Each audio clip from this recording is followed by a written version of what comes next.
and then I'll do your intro, and then we'll talk. Okay. So just hold on a minute while I do all that. Please and thank you. Facebook people, hi. Guess who it is again? Little old me, Linda Marcus Smith, with another interview. We get to delve into the mind and the heart and the soul of yet another comedian, entertainer. You know, could be an actor. We don't know yet. We don't know what we have in front of us. These interviews were for you, so you at home can say, I wonder what Danny Bazongas is like when he's not on stage. I wonder if I like him. I wonder if I want to support his comedy. You don't know. So here you are. Kick back, relax, grab a pillow, whatever. Don't even care if you have your clothes on. You don't even know if I have clothes underneath this jacket. So we're even. But have fun. Watch this little interview and see if you like him. See if you want to help his career. It's another one for you to get to know. While you're at it, not only do I want you to follow him wherever you can find him, we'll get to that in a minute, but I want you to go to my YouTube and click subscribe and watch a couple videos. It's like your Christmas present to me, or Hanukkah, or IED or IUD or whatever that is. I forget. I get them mixed up. Anyway, have a merry holiday, everybody. So kick back and watch me make a ton of mistakes and laugh at me. You know, the little old lady you can laugh at. It's all right. So now we have this interview with somebody that I have yet to get to know. And I'm going to get to know him right now. But before I do, this is like I'm sitting down at a coffee shop and I go, oh, you seem like a nice guy. What do? I'm a comedian. No way, I'm a comedian. And then this is the conversation that would happen. His intro is this. Danny Bazongas is originally from Southern California and now living in Portland. Well, Portland, Connecticut, that is. The Portland nobody believes exists. It's like Portland, Texas. Started comedy in 1989. That's what Danny did. Oops, it moved on me. But he hasn't done it continuously. He goes for 3 weeks and out for 7 years. Rinse, repeat. 2021, he rebranded with the name Danny Bazongas and has done more in less than 2 years than all of 30 years. He recently toured Canada and performed in 3 cities and looking to get out for more. Says, I love to put my logo on any merch I can. Yes. Super. Let's talk about it. Hi, Danny.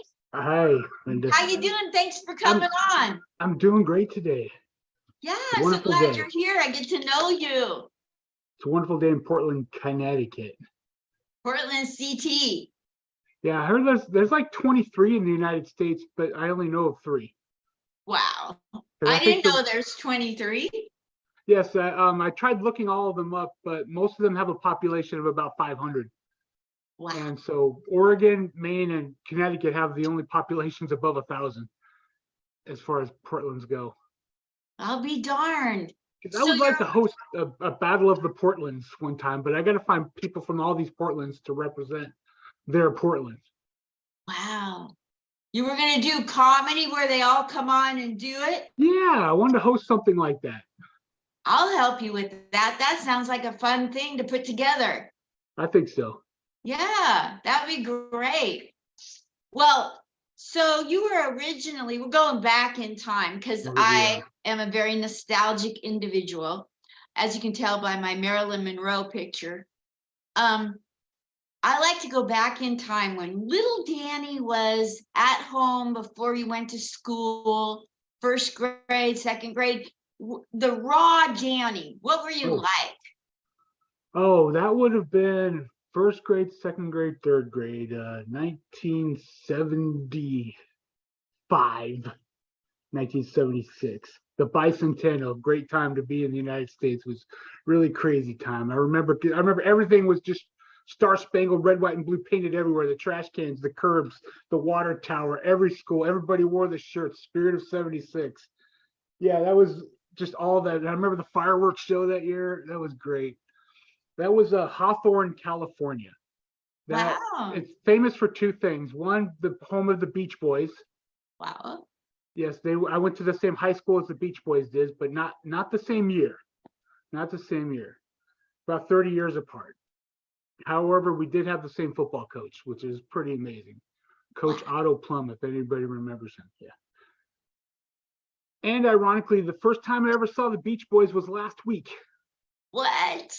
The first time I ever saw the Beach Boys live was at Foxwoods Casino in Connecticut, being from the town they're from. It was the only It's like first a time I saw them. homecoming for both of you. Yes, it was really good. And they still sound great after all these years. Yeah. So little Danny growing up, how many brothers and sisters do you have? Growing up, I have 2 brothers and 2 sisters, and my mother married a man with 1 son and 2 daughters. So there were 8 of us at one time. Wow. Growing up in Hawthorne, California in 1975, 1976. And I was And the what were baby. you like among your family? Were you I was the baby, so I got away with everything. I got away with all the practical jokes, and although I had a lot of teachers to teach me all the different types of humor and things like that, so I had to survive all of them, and I had 4 sisters at the time, and they didn't have Barbie dolls, so I kind of became their Barbie doll. I get mean, Barbie without the condo or the Corvette, basically. it. Did they dress you up? They did. Makeup? Tried out hairstyles, and they didn't make me go outside or anything, but yeah, it was fun. So when you went to school, what kind of student were you? What did you excel in grade school and high school? I excelled in not wanting to be there, so I kind of was very destructive to everybody. And actually, 3rd grade, 1977, they said, okay, they sent a letter asking my mother if they could whoop my ass. Please let us whoop his ass. My mother said, no, I'll take care of that. But being destructive in class, they kind of said, well, we have to try this new thing called timeout, which was a little place where I got to be away from the rest of the jerks in that class. So I didn't really see that as punishment. It was more of a reward for acting up, was to be off by myself. Yeah. So that was the backfire of the whole disciplinary thing. And then after school, it's like, cool. My brother doesn't get off till 4 anyway, so I have to kind of wait for him to walk me home. What kind of subjects were you really good in, and which ones were you bad in? I mean, I love doing art. I loved the arts mostly. I mean, science I really kind of got a knack of. A lot of things were kind of explained to me. So math kind of came to me easy. Spelling came to me easy. Writing came really, when I basically learned how to write was when I just started taking off. Got it. And then like in high school, what were your accomplishments? Are you known for in your reunions? Oh, high school, I played football. Wasn't really all that great at it. The year I played, we went no wins, 9 losses, and 1 tie. And this was like an all state winning team, trophies. My uncles went to the same high school. Their names are up on the plaques for scholastic achievements, and I'm just, yeah, I have my name in the yearbook as being quoted. We would have done better if people didn't quit on us during the year. And so that's my only fame in high school, was having my name quoted in the What yearbook. position did you play in football? I was a nose guard. That's a defensive guy that's like on the other side of the guy that hikes the ball. So I was a big kid. I was at 16. I reached 400 pounds. So you were on the other side of the other team's quarterback? Yeah, no, the guy that hikes the ball to the quarterback, the center. Oh, the center. Yeah, of course, the center. Yeah. So I was a big kid, so they wanted me to have the biggest kid to just like try and hit the smallest kid. Wow, a lot of times it works, but sometimes you got a kid with a lot of heart that just poof, you're like, okay, all right, man. It was a lot of fun. My gosh, the center doesn't get a lot of attention in a football game. Well, no, and then they get blamed for every time the ball gets fumbled and stuff like that. Wow. I guess the object was to just hit him so hard that he just shakes when he hikes the ball, but never What, happened. what's the best part of being a football jock in your high school? Oh, all the girls want to wear your jersey. That was about it. I mean, hey, can I wear your jersey? It's like, well, it's all dirty and grassy, and I don't care. I want to make it look like I'm hanging out with the football team. All right, here you go. Yeah, man. I remember those days. All right. And I got to go into all the free games when the seniors played because you had to pay to go see them. The Yeah. high school seniors, the Friday night football games, the high school games. But since I Okay, played so what did you do after high school? after high school, I went into the lucrative field of being a security guard. Oh, thank you. Thank you for your service. Well, I didn't say I was a policeman or a soldier. I was a security guard, I which know. is a job they give to anybody that basically can write their name. You made somebody feel secure. Okay, yes, I did. I did do that. You had the security of a paycheck. Yes, and I went to community college, and the only class I could really get was metal smithing and fabrication, along with meteorology. Why? Those are the only things that were available because I applied so late. All the other classes like firemen or nursing or anything like of value was obviously jammed up first. So you had to go sit and petition the class and wait for someone to drop out and then take their spot. What And I just college kinda- was this? That was this so was full? this was a community college in Torrance, California, El Camino College. Have they gotten better with more things to offer at the last yes. minute? Oh yes, and more well, I would like to think so. This was 1990, so I'm gonna think they well, as much as they're charging now, they're charging a lot more than they did in 1990. Yeah. Did they have a football team? They do. God, I remember I forget the team's name now. That's okay. El Camino College. I know their newspaper was called the War Whoop. Whoa. The War Whoop. WHOOP. Wow, that's pretty aggressive. That wouldn't make it these days. But I didn't play football for junior college though. Why not? I actually had tried out for the team, and they hit really hard. They play a lot harder than they do in high school, and I kind of said, well, let me try harder and do better instead. I'm like, nah, I'm gonna do something like less painful. So what all did you focus on in college? So college was just basically showing up. I didn't graduate. I didn't finish the courses. The party life became more active than the actual academics. But did you pull practical jokes in college? Pretty much. Me too. Yeah, that was back in the days when they didn't have caller ID and you can just call places and say dumb things. Yes. Oh my gosh. You call in the middle of the night and wake people up, prank call them. Yeah, I know he's not here anymore, but Johnny Carson, I knew the guy that did his alarms, so he had his personal number. I called Johnny in the middle of the night one night and asked for Jimmy, and he's like, "Cause you fucking asshole," and hung up. I'm like, "Oh, sorry." So I know Johnny's not with us anymore, so he doesn't know about that. But it was me that called you at 3 a.m. and asked for Jimmy. Wow. So you've been on the air, so to speak, with Johnny. Well, on his personal phone, I went not on the air with him, but yeah. Well, and then again, he could have. My friend could have lied to me and said it was somebody named Johnny Carson who just cussed me out. I can't verify if I actually spoke to the Johnny Carson. I wonder, was Johnny Carson, was that his real name? I don't know. We'll have to Google that. I wonder if he came from Carson, California, and that's just his name he used. I want to Google it too. Or he was Johnny Carsonovich, and it just. Yeah, he might have been a secret Jewish person, and then he came way before. Walter Matthau has a name I can't really pronounce very well. Yeah, he does. He sure does. So there's a lot of them that came through Ellis Island. I knew a family named Mitchell, and when they came through Ellis Island as Jewish people, they were told, no, your Mishalom isn't going to work. You're going to be Mitchell. So be careful of the Mitchells. That's all I want to say. But I still gets me when I think of like Back to the Future when Doc Brown had to change his name from Von Braun during World War II. I'm like, why did you have to do that? And then a few history classes, oh, I see why you Yes, had to go from Von Braun to Brown. So you didn't get killed. Yes. exactly.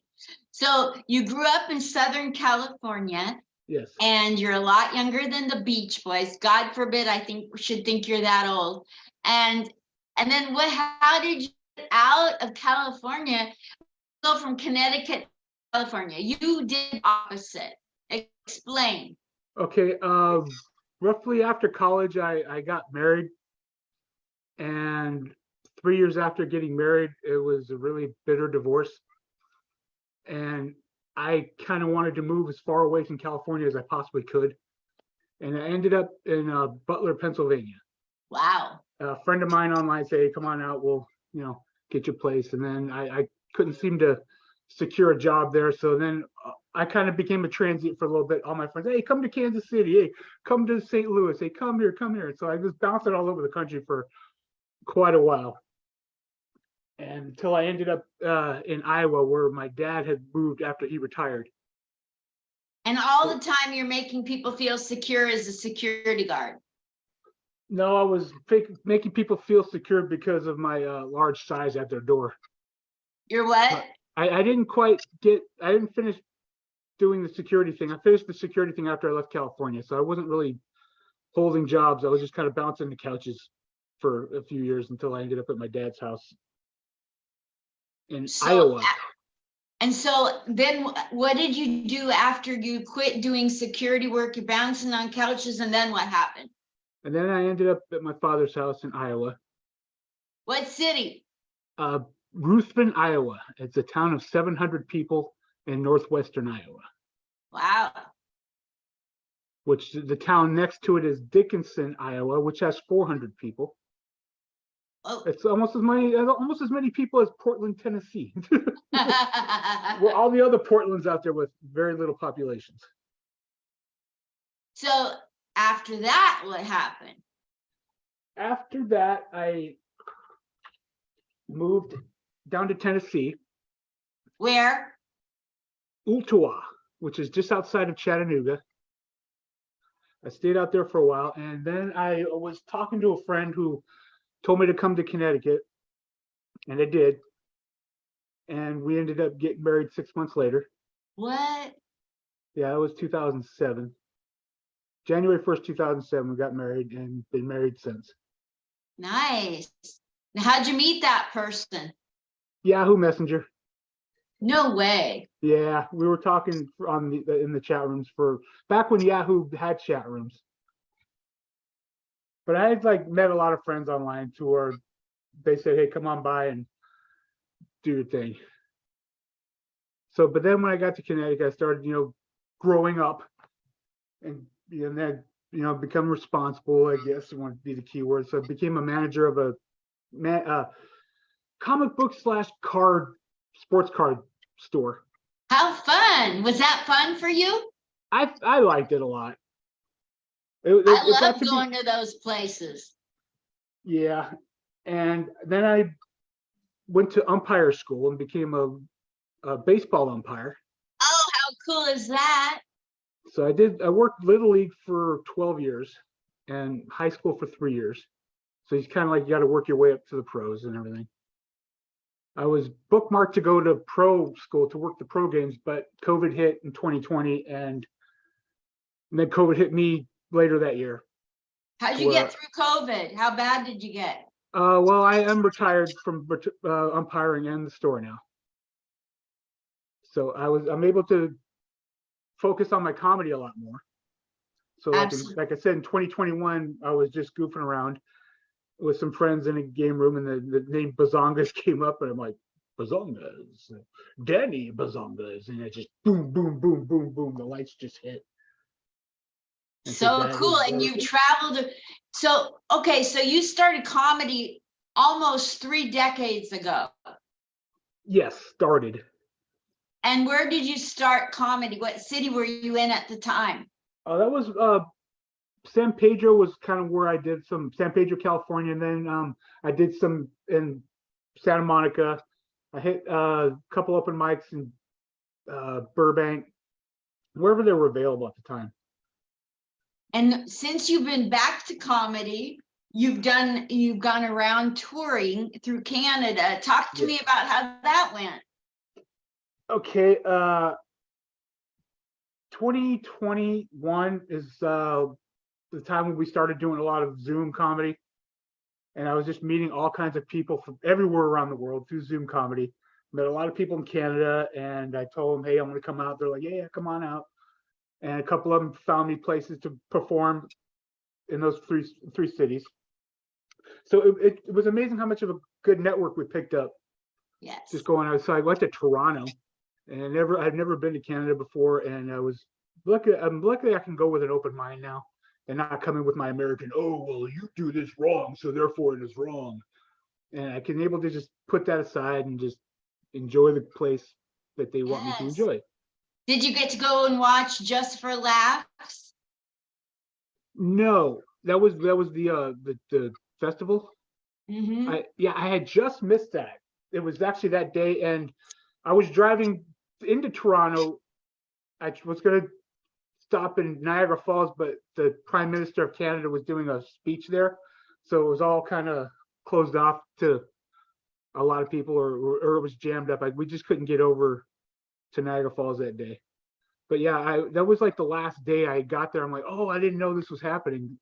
Like, I wonder if I can get in on that gig. And I see like Amy Schumer and Trevor Noah. I'm like, no, that's a little beyond my pay grade, man. That's people I go see. So I worked my way up to that show. How was it when you went to Canada and you got on shows there? I had a great time. I think maybe people are a little apprehensive about the American thing, but then I just kind of like warmed them up, and I feel I did. And to the point where like, oh, well, maybe they're not all so bad. Yes, absolutely. That's the way to do it. I think I was a great ambassador. I like that. So what is your goal in your comedy career for the next year? For the next year, I would like to, well, actually right now, I'm actually booking myself as a Santa. As a what? A Santa Claus. Oh, good. So I'm doing that this type of the year. And then I'd like to get out and do more shows, go to more places, tour more countries. I mean, I'm eyeballing some locations that I do want to go. I don't want to jinx them, so I won't mention them just yet, but they are in another country. Where do you want people to follow your comedy? On your YouTube, or do you put those on Facebook, Vimeo? Where are your videos at on so Facebook. They can get a snippet? I don't have a YouTube. Actually, I do have a YouTube. Wow, I should probably put it on YouTube, huh? If you put little snippets, you would, I put all my sets up on YouTube. I'm not worried that if somebody wants to steal my lousy material I've had for 8.5 years. I'm not worried. If you have it on YouTube, you could say, hey, mine. Yeah, they might be able to perform it better than I used to. Yeah, that's the like when you have a joke and you hear somebody else do it and they did it better, you're like, oh man. And you kind of question, maybe I should just be a writer. So where do you have any videos of you on the internet? Yes, I have some on my Facebook page.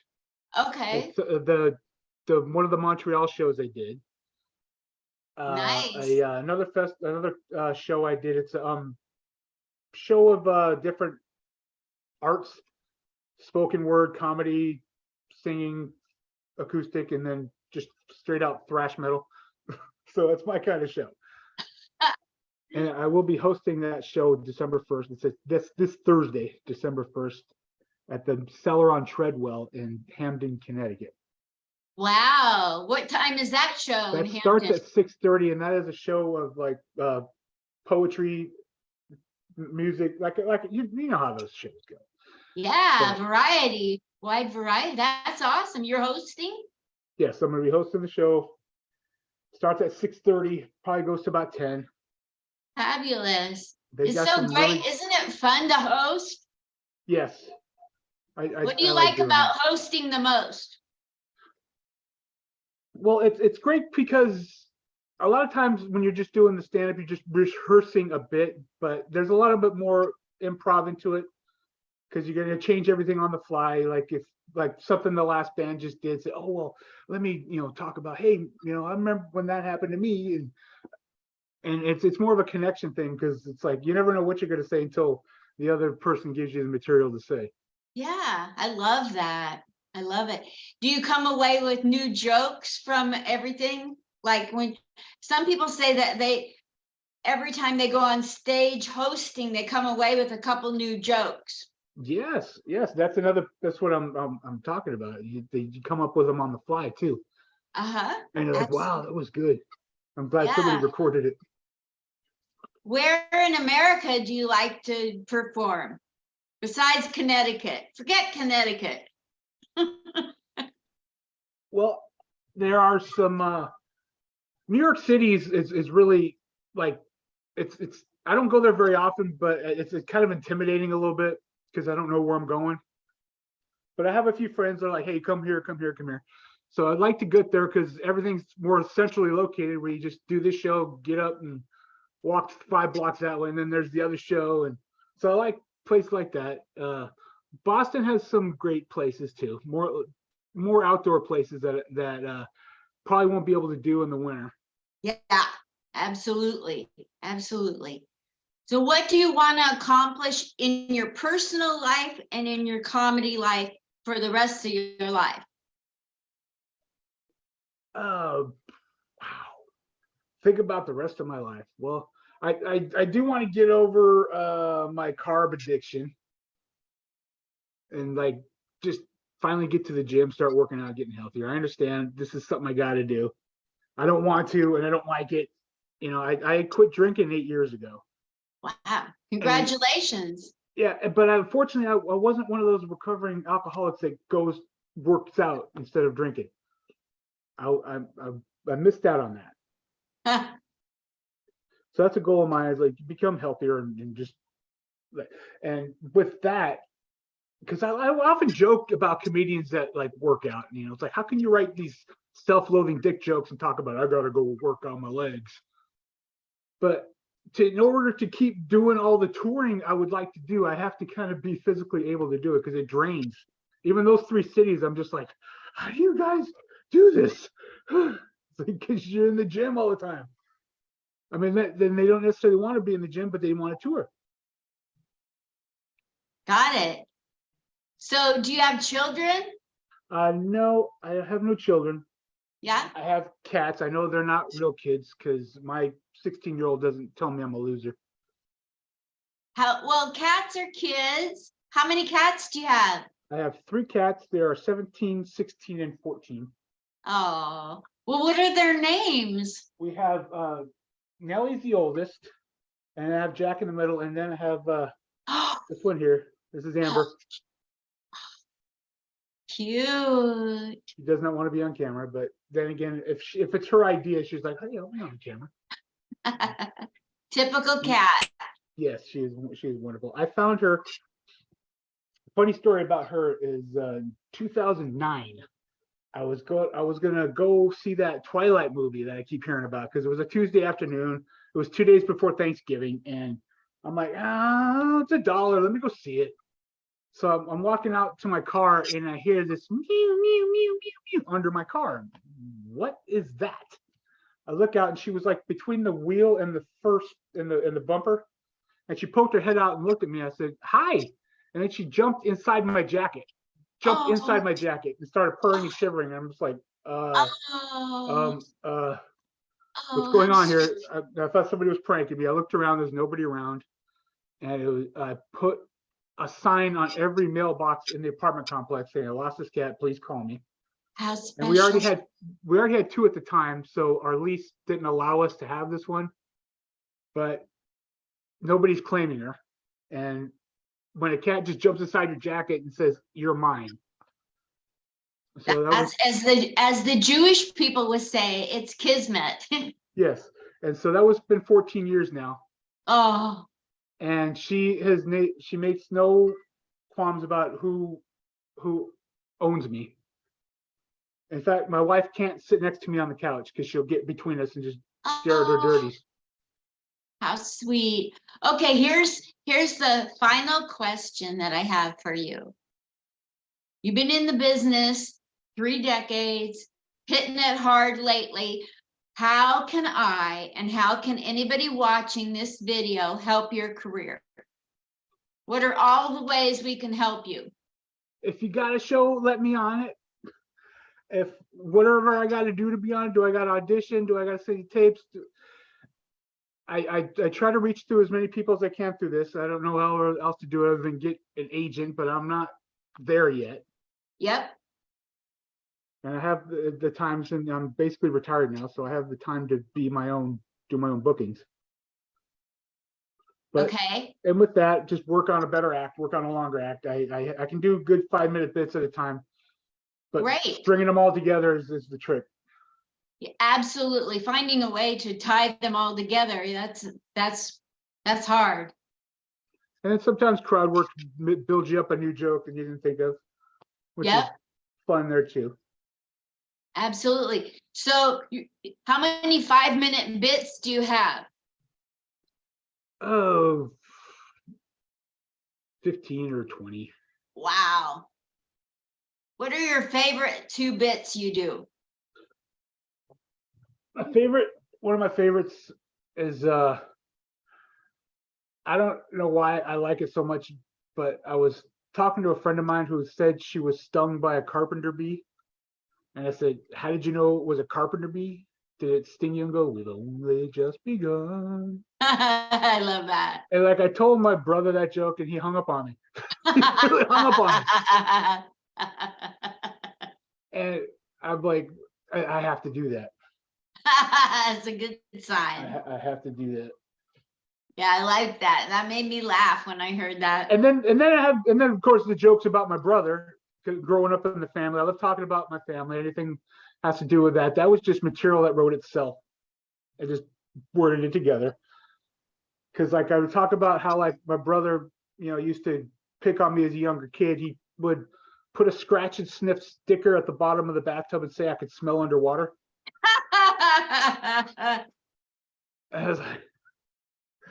And of course, he sells it so well that you could believe him. And like, why wouldn't I not believe my older brother? But then I said, he called me the other day saying they turned his water off. So I sent him a get well card. Get well. Hilarious. Hilarious. Hilarious. You know who would like those jokes? Who's that? Wendy Liebman. Wendy Liebman? Yeah. That's Okay. her style of comedy. She would die laughing at that. Yeah, the family's some great jokes there. Yeah. Well, so you're going to be on this thing somewhere in Connecticut at 6:30. What day? The 3rd? The 1st. That's the this. 1st. That's like coming right up. Cellar on Treadwell. What? The Cellar on Treadwell. Treadwell in Connecticut. What city? Hamden, Connecticut. Camden, yeah. There's Hamden, a Camden, New Jersey, too, there's probably as many Hamdens as there are Portlands. It's like there's probably a Hamden in Arizona somewhere. Yeah. Well, I'm going to let you go, but I'd like you to sign off the show by saying anything you want to other comics or go to comedy shows, whatever you want them to know at the wrap up of your amazing interview here at Comic Spot with Linda Marcus Smith. Okay, just a little tidbit I want to throw out there or something? Anything you want to say to people that really didn't know you before you did this? Oh, I have lots of merch. It's really easy to get. All you gotta do is kind of ask me. I got all kinds of stickers and coasters and hats, and I don't have any condoms anymore. I gave all those out. Oh, darn. Yeah, and I told people if using this condom resulted in pregnancy, you have to call it a Bazonga baby. But I'm hoping a lot of people didn't use it for an actual contraceptive device. They're just old condoms with printing on them. They're not like designed to keep you safe. Yeah. Well, thank you so much, Danny Bazongas, for coming on. You're on Instagram, Pinterest, Facebook. You got a Venmo. You got a Twitter. And there's Twitter, something between. What's that between Venmo and Twitter? Is that TikTok? Reddit? Yes, TikTok. That's the one. I do have some. Yes, I do have some TikTok videos. They're a little antiquated, but they are funny. And so it's always Danny Bazongas. Yeah, or D Bazongas. D Bazongas. Yes. Got it. Awesome. Well, thank you so much for coming on. Thank you. This was fun. I hope that everybody watching will help his career. You see everywhere up there behind his head where you can help follow him and get to know him, reach out to him. If you got a show, you can put him on, give him a chance. He can host, he can do guest spots. He's got tons of 5-minute things. And if you don't care if they're all strung together like an absolute professional, he can do a bunch of 5-minute things one after the other for hours. He's got like 15 or 20 5-minute spots. Give him a chance. Thank you. Thank you so much, Danny. Take care. Bye-bye. Bye. Tell your wife hello. Yep, will do. And your cat.